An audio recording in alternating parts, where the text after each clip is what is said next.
Hey, good people. It's Dr. Keisha, and welcome to the conversation after the conversation. I had to take a second and sort of collect my thoughts because this conversation occurs after the Trauma Research Foundation has their book club. And if you don't know, we have been unpacking the amazing book of Becoming Miss Burton.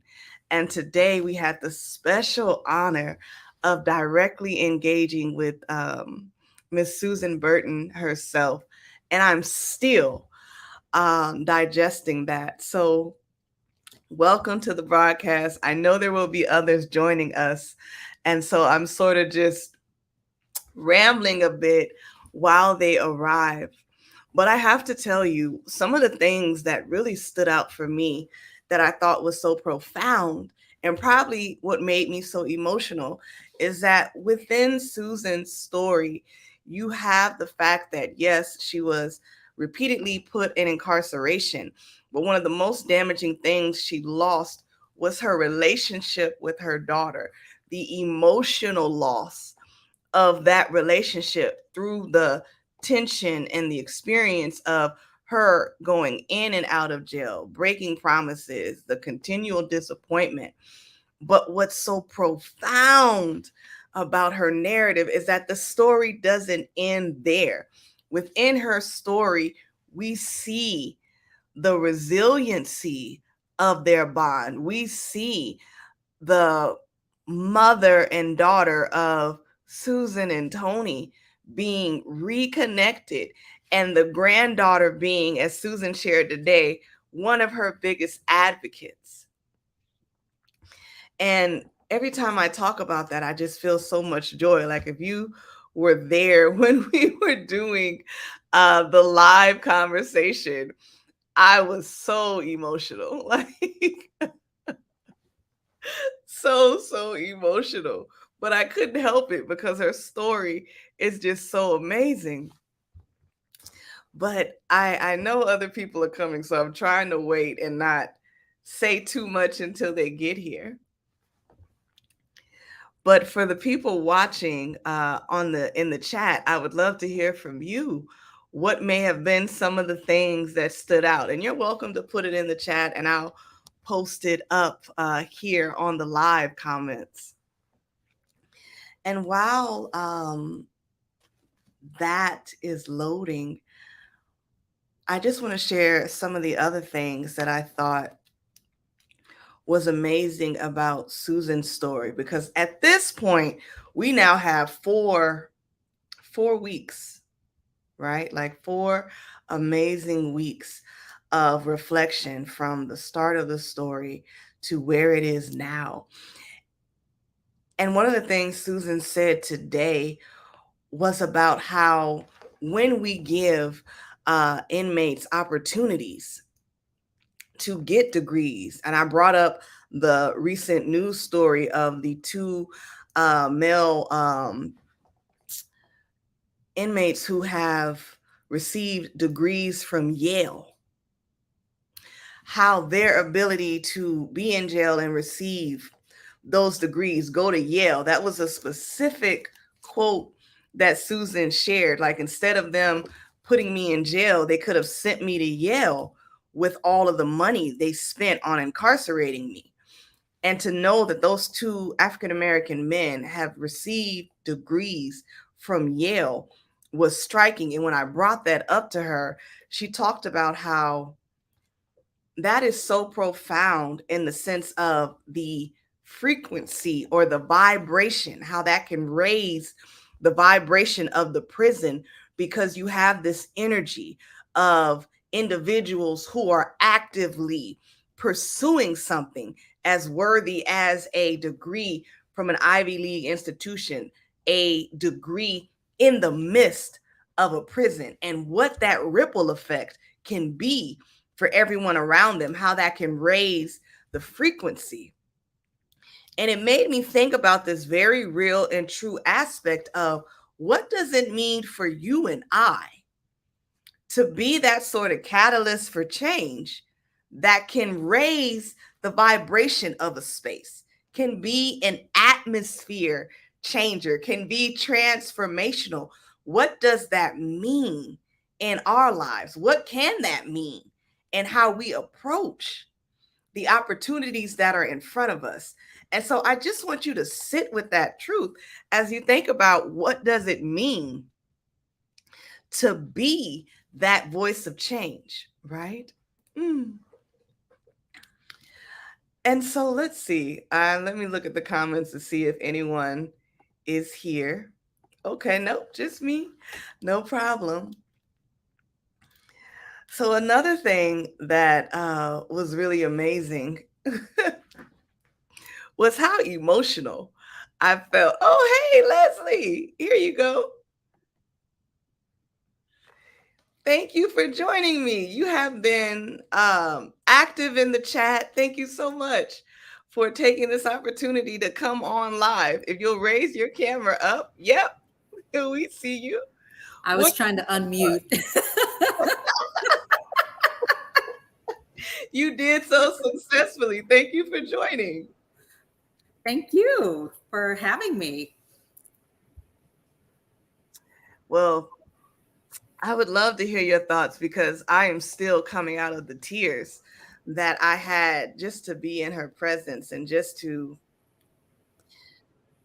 Yeah, that was really. What were your thoughts? Yeah. It was really powerful. I thought I had been looking forward to the conversation with Susan. I was really surprised and encouraged that Toni joined a few of the book club sessions and was able to share her portion of the story and provide a lot of insights and updates.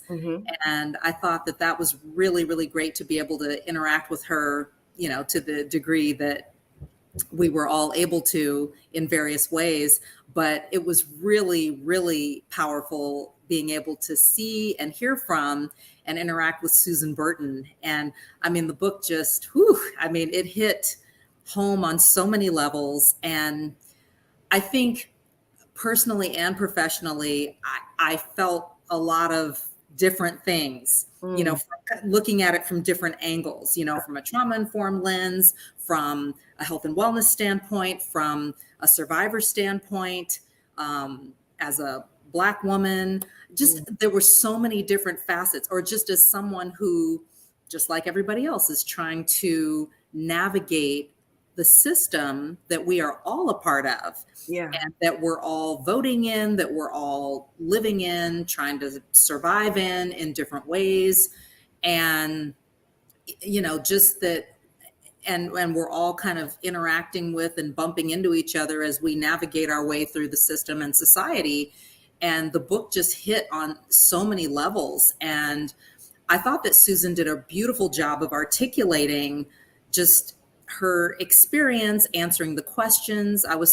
It was just so amazing. And I had asked her about her relationship with Toni, because in a previous TRF session, book club session, Toni it seemed like she was almost, I'm not saying that this was the case, but it seemed like maybe she might have been feeling a little bit of remorse or regret about putting some distance between herself and Susan when Susan was still not healed.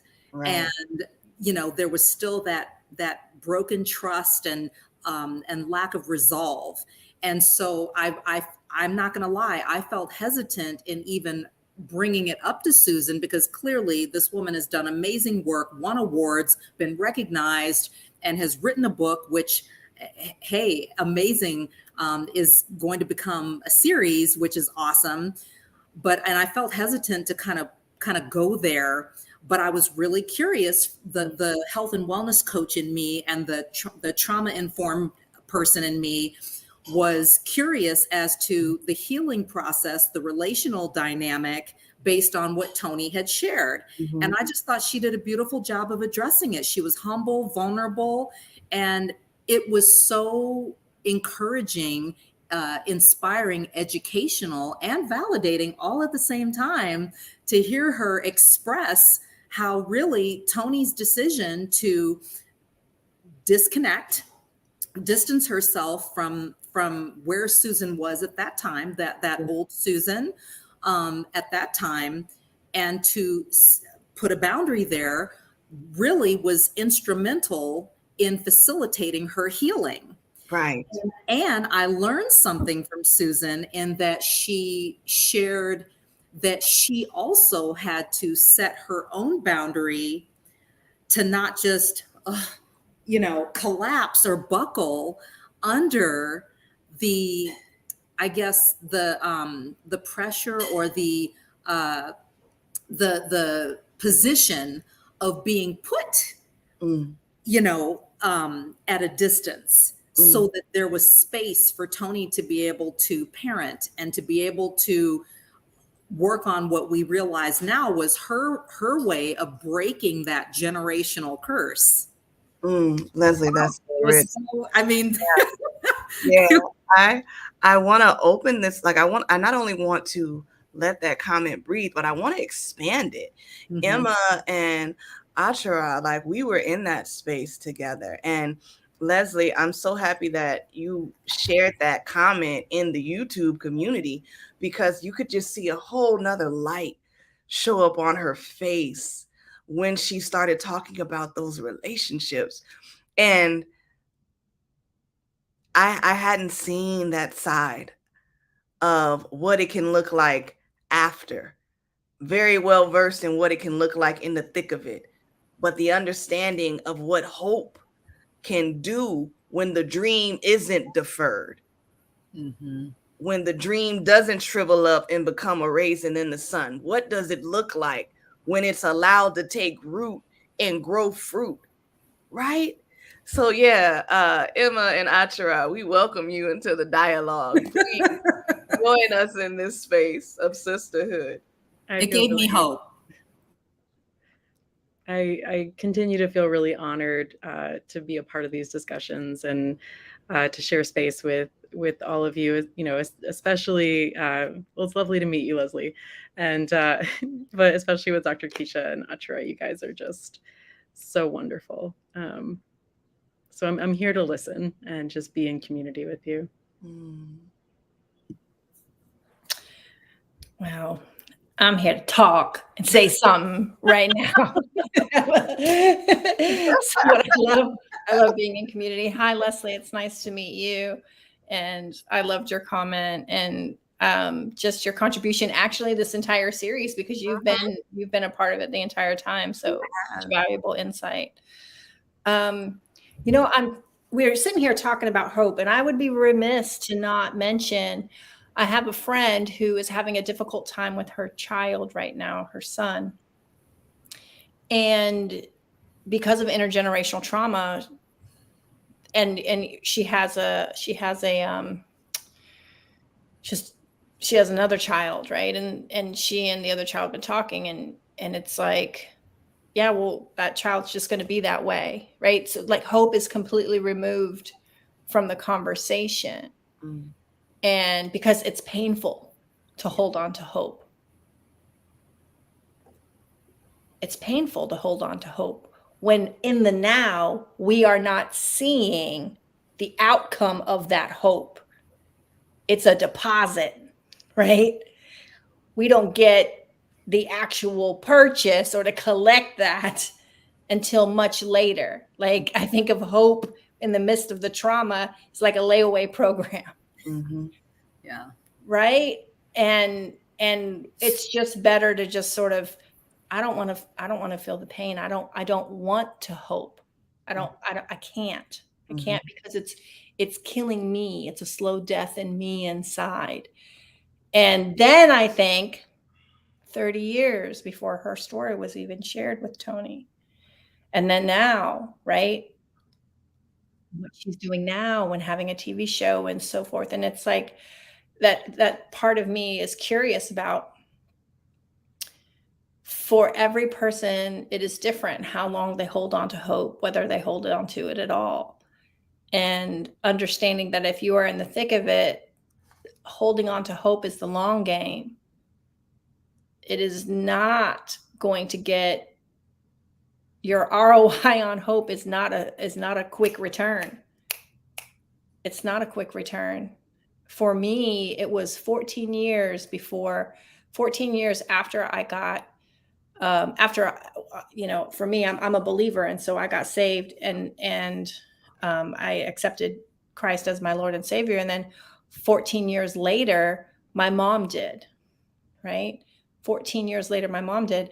And then even after that, it was still another 10 years before she apologized to me for leaving me in vulnerable spaces to be abused sexually. So, I think of that along the way. We're talking about valleys and mountains and so forth, and finding those glimmers of hope along the way as your deposits into getting that full return that you're wanting to see of restoration.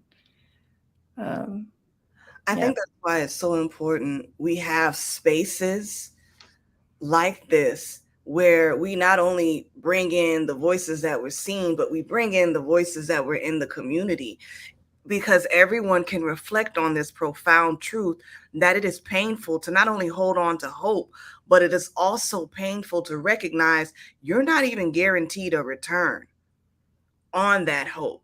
And so the real opportunity, the real journey is getting to the point where you can hope with an open hand.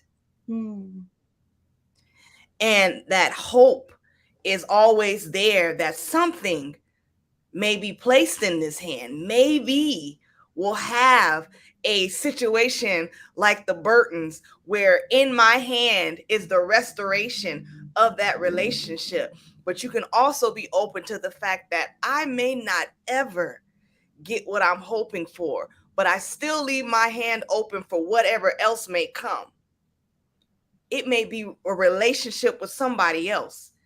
It may be the wisdom that comes with remaining hopeful instead of hopeless. What lands in my hand may be wisdom instead of pain. Or it may be the ability to deal with the pain and have a different perspective on it. Right? And that is where I am so deeply inspired by the power of the human spirit and the importance of us always giving honor to the young voices, because it was her great granddaughter that moved the heart of her mother. Right? It was her granddaughter. Part of her mother, and made room for Ms. Burton to have that light in her eye about her great grandchild that's coming. Right. Like that intergenerational hope, but that ability to walk through trauma and recognize that you don't know who has the key that unlocks the door. And it was in the voice of the youngest child. Right. What comes up for me as you're saying this, Dr. Keisha, is forgiveness. And not only for, I think in the position of being Susan's daughter, it's sort of like reconciling with the reality of the situation. My mother's an addict, and at that time, and this is how my life is, and these are the feelings that I have. And so for myself, not to expose too much, but just to think about, I'm allowed to have feelings about this. And I'm also allowed to have feelings about, I can also humanize my mom. Even though as a child, your mother is your world, right? Like your mother can do no wrong and be no wrong. And, and then for that to be ruptured is such a disorienting thing in a child's core. Right. And so then when you grow up with that like that dissociation of what a relationship with your mom could have been, what it is now, it's so powerful to have seen Toni be able to sort of like tear her gaze from what could it have been to what can it be.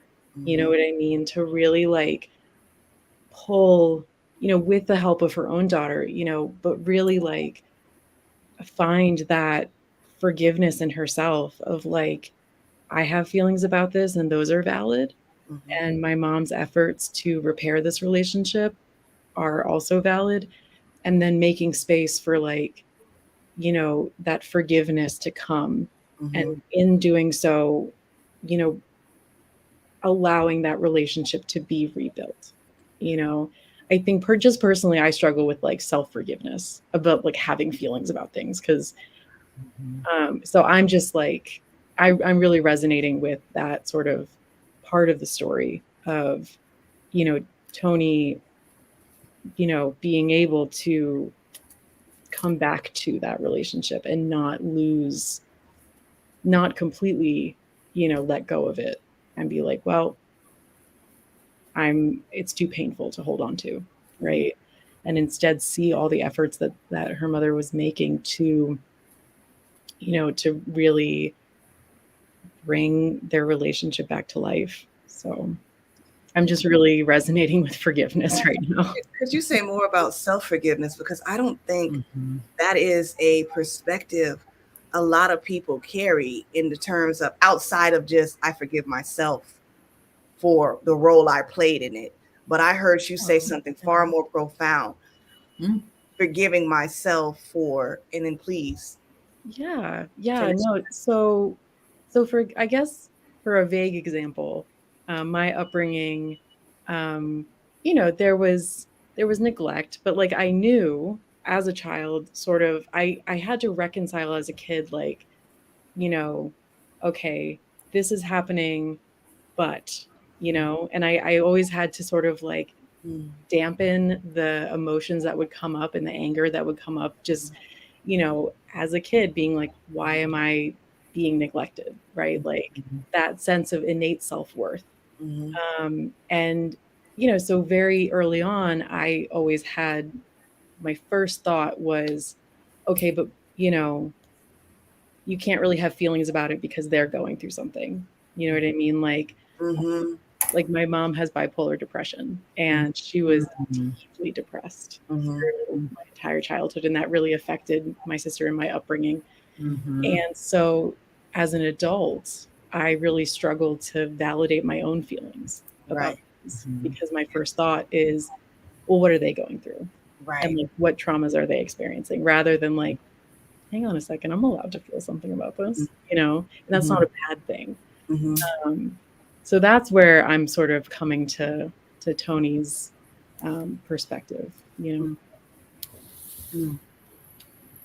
Thank you so much for that, Emma, because it makes me think about something Dr. Bessel van der Kolk, he talks about it in his book, but he also talks about it in the trauma certification course around children of, you know, who have been exposed to trauma long-term are conditioned to put the needs of the people who are traumatizing them first.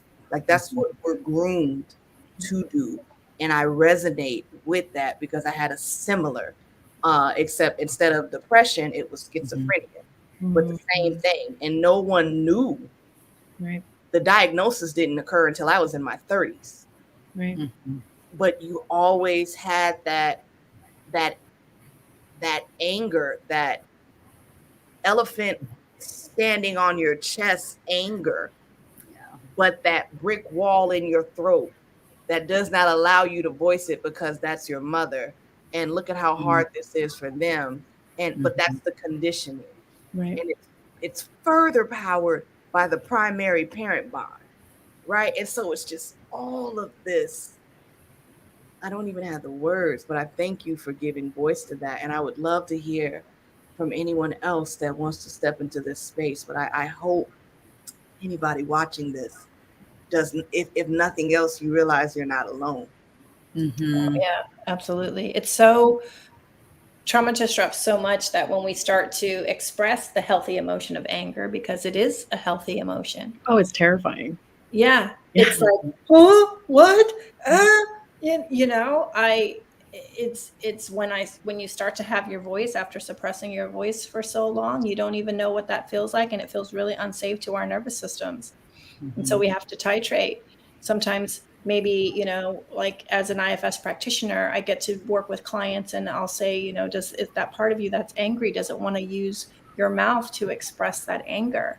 Mm-hmm. And when we can get space enough from that emotion as self and use their mouth as an expression of that anger, then they can actually embody the expression of that anger, because the shame, right, is removed. It's a very counter-shaming way, because it's not me that's angry, it's a part of me that's angry.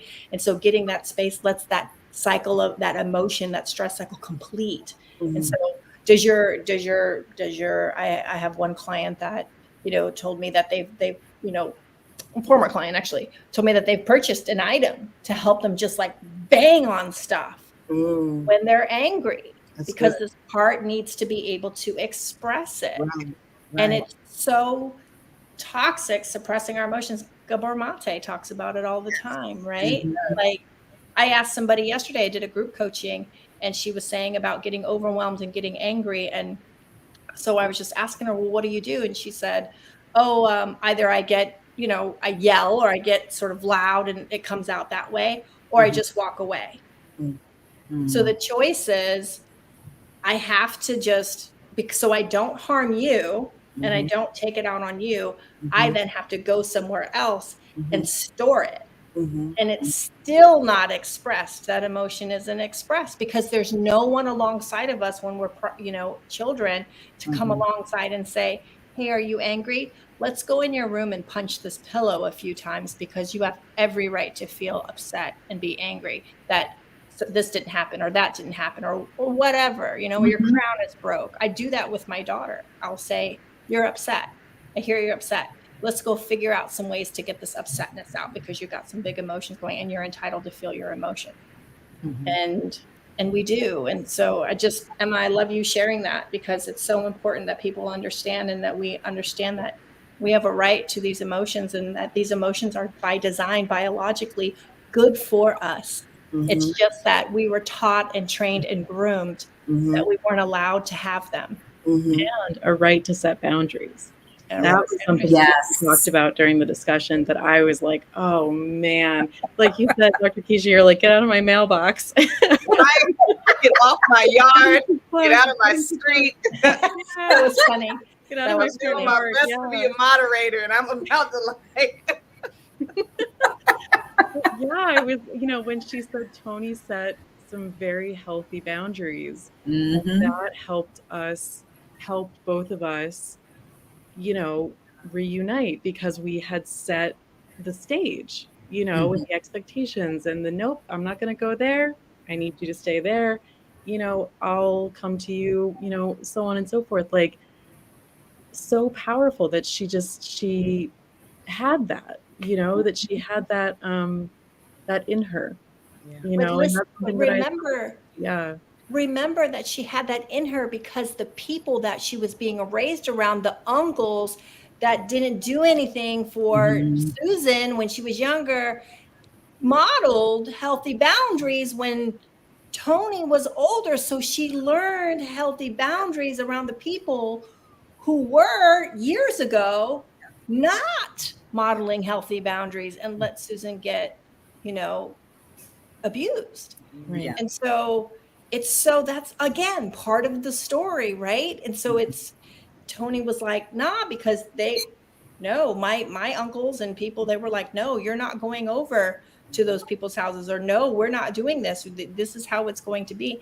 And she learned that. And she learned that so much that to even said it with her own mom. Yeah. It's so powerful. It's something that I aspire to, is to really feel empowered to set healthy boundaries. Again, self-forgiveness, and sort of trying to move through shame of needing a boundary, you know? So yeah.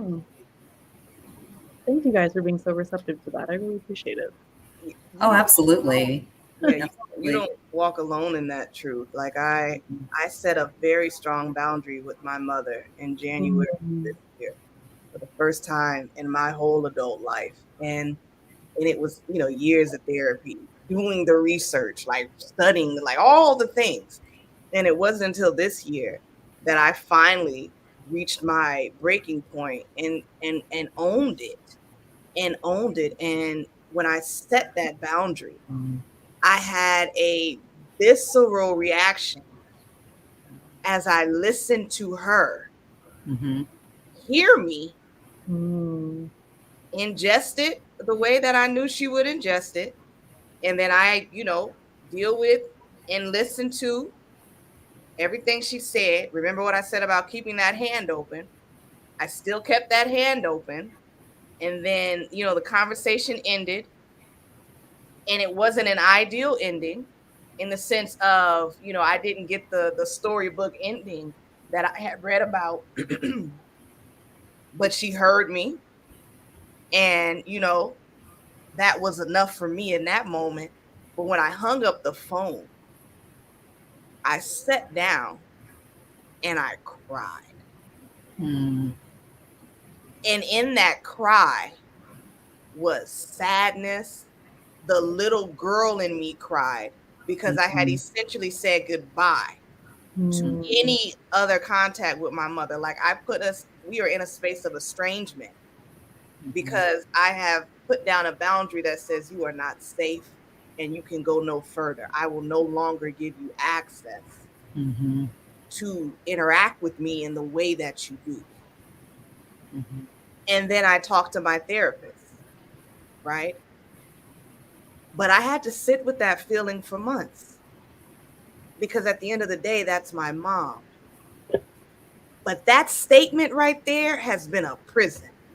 And I finally decided, yes, Leslie, that part. I finally decided that was no longer enough to keep me bound. Right?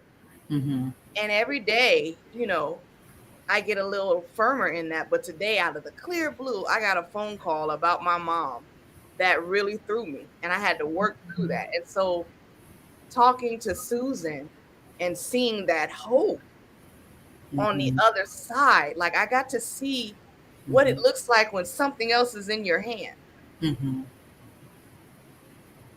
Wow. And I hope that's my hope for you, Emma. Like, not only that you have that empowerment of setting that boundary, but you begin to experience what it's like to keep that hand open, come what may. Right. Yeah, that's so true. And I could feel just you letting yourself feel those emotions as Susan was sharing. I mean, that was really powerful. I could tell that there was a lot there that was resonating with you and that you were really, it was hitting home on a lot of levels. And I think for me, there's also, I mean, I've experienced kind of not the flip side, but kind of the aspect of things where you kind of hold out hope, but then, it's taken away. When, say, the person in your life passes away, which is what happened to me with my dad.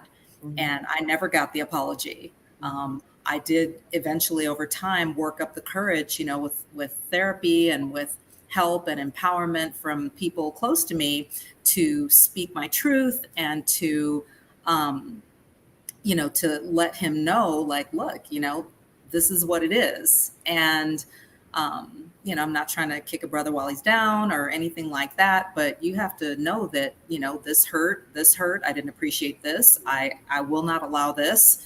And I had to really create some space even towards the end of our relationship. And I had to surrender that. And it, it was gone. I mean, I did what I needed to do. And he passed away suddenly, and I never got the apology. Even when I confronted him on the things that I needed to confront him on and kind of drew the lines over the years, especially the latter years of his life, I did so surrendered to the fact that he may never own up to any of these things. And I have to, I have to be okay with that. And when the words came out of my mouth, that was me being okay with not hearing I'm sorry, not even hearing an acknowledgement that what I was saying actually not getting validated for what I was bringing up. And that's a big part of it too. I think is having that surrender, but still being empowered enough to speak your truth.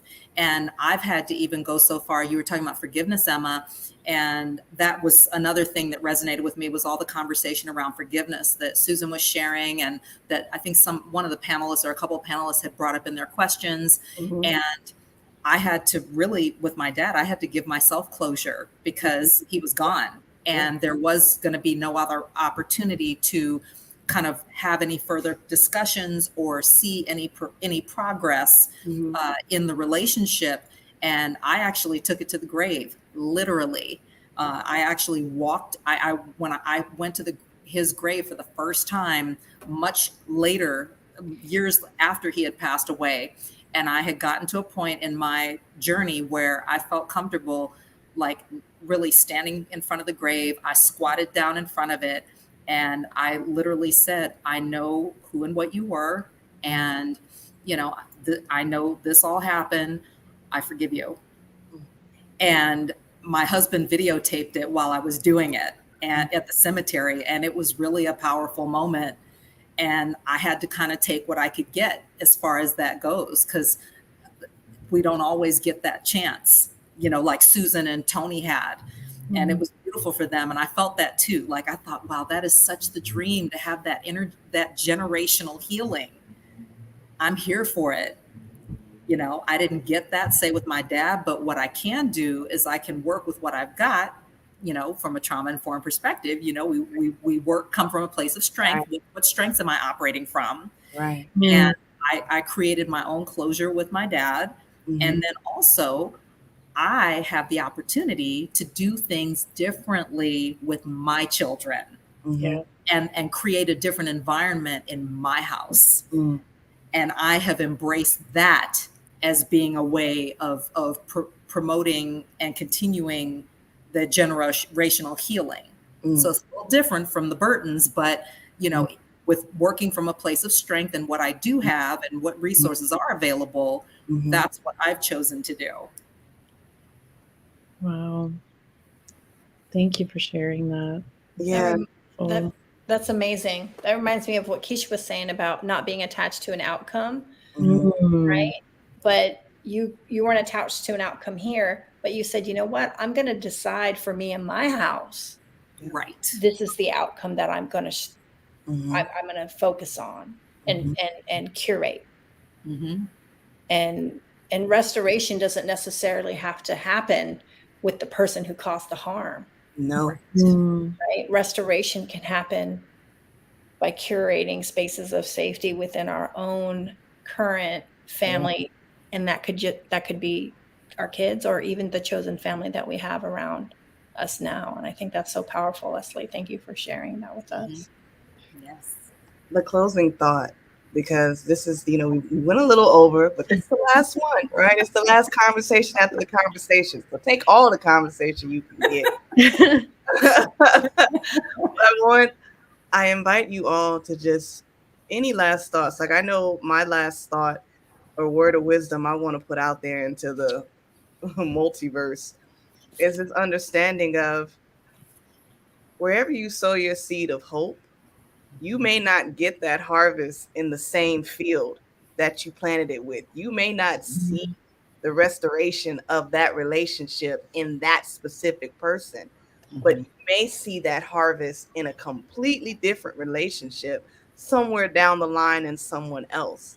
And that's why it's so important to keep your hand open, to keep that hope there, because you may not get what you invest in that individual because they simply don't have it to give.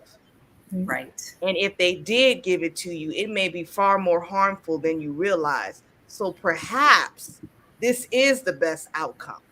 And perhaps the power is in stop believing that I have to get it out of this person. That may not be best.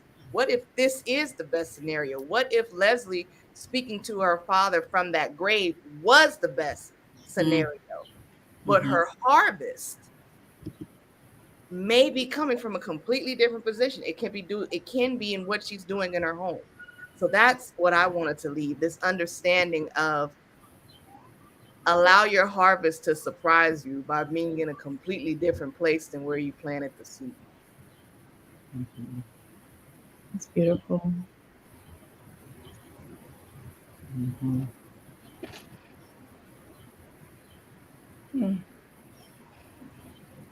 Well, I guess I'll go next. One, I guess I really want to plug my From Hurt to Heal Yes, live please webinar that I'm putting on, because I've even,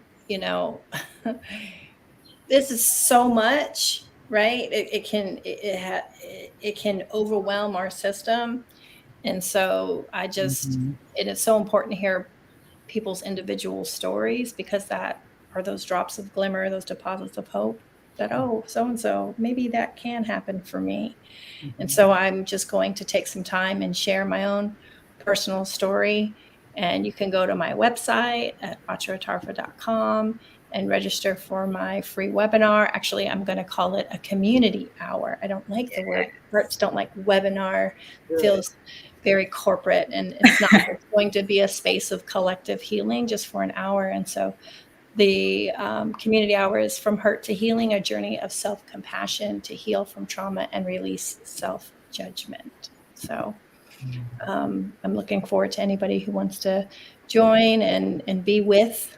I love the be with, or in Spanish, the con, the C-O-N. That part. That part. I just need that part.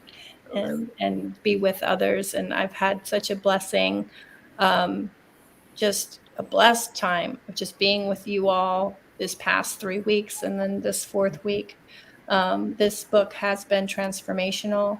Mm-hmm. I know people that have read it. I've suggested it to students, and I've seen students who were not aware of the 80s epidemic against Blacks in Watts, California, and the quote unquote war on drugs, which really was a war on Black folks, right? And use that as a cultural humility piece in their sessions with their clients. And so this book is transformational. It is eye-opening, and it widens the lens, and it shines a light on lots of topics that are not talked about, and there's such intersectionality in it. So I just urge everyone, outside of coming to my community hour, read this book. Read it. Mm-hmm. Read it, digest it, make notes, watch the series when it comes out. Go to Susan Burton's Safe Education Training in LA. Yeah. Read it. So, thanks. I just loved it. I loved the book. I thought you ladies, Dr. Keisha and Ashar, you guys did such a great job. You did such a beautiful job of moderating, and it was just so good, so compassionate, and just warm, heartfelt, engaging. At times we had some laughs, which was really encouraging and needed and healthy. And I just really enjoyed it. And I think just the conversation today with Susan was just, and reading her book, like I said, it hit home on so many levels. It gave me a lot of encouragement. As a 20-year actor, I was really inspired by the fact that she took the opportunity to share her story, pour into this book, just talk about all the things, all the unattractive things that happened to her over the course of her lifetime, and to put it out there. And that now here she is on the cusp of a TV series. I have a special appreciation for that as someone who's been in acting for years. And I just think that is so powerful. And I think it just goes to show that, opportunity, like everything's not always in a pretty, by social standards, pretty package. It's not necessarily the biggest opportunities, the biggest ways to shine or to make an impact are not necessarily in a pretty package with makeup and the perfect outfit and all of that. Mm-hmm. And I know that that's something that I have done in, turning my attention to sharing my journey in healing from narcissistic abuse, and launching the Vibrant Survivor podcast this year, where, I talk about, I help people to disconnect and heal after narcissistic abuse, and sharing a lot of my journey, as well as just the things that I've learned from educating, enlightening, and empowering myself, and also getting help and healing from other resources, and then educating myself further in the form of, say, getting certified as a trauma support specialist, and certified in health and wellness coaching. And I'm so grateful for Susan's example. It is, and the beacon of hope that she provides in terms of generational healing. I love it. Thank you. Yeah. First, I just want to say, and I know I say this so many times during these broadcasts, but during our TRF broadcast, but I don't know if I have the words to express my gratitude to Achara and Dr. Keisha. You guys are absolute pros. I feel so connected to you, and the way that you've held this conversation for our organization, for our audience, for the topic at hand, the complexity of it and the necessity of these conversations, and you didn't shy away once, and you kept it real, and you kept it honest, and just like Susan does in her book. And I'm just so grateful for both of you, and it has been a genuine honor to share this space with you. And this will stay with me, these conversations. So I'm just so glad to be here with you. Agreed. Ashe. Thank you. Well, I've learned so much. Yeah. Achara, I must give you your roses. Thank you for putting my name forward. Thank you for opening the door, and keeping it open and not closing it behind you. No. Thank you for being available and willing. Yeah. And Emma and Achara, thank you for that powerful day of sisterhood when I needed it. My door is always open. So it's time to get off this stream.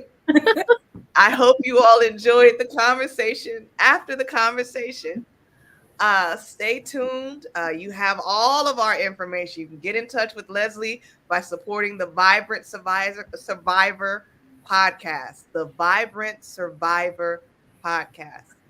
You can follow all of the amazing work that's happening with the Trauma Research Foundation, and get in touch with Emma if you want to be a part of the future book club that's going to start in September. I know I'm signing up for Achara's community hour on grief and healing.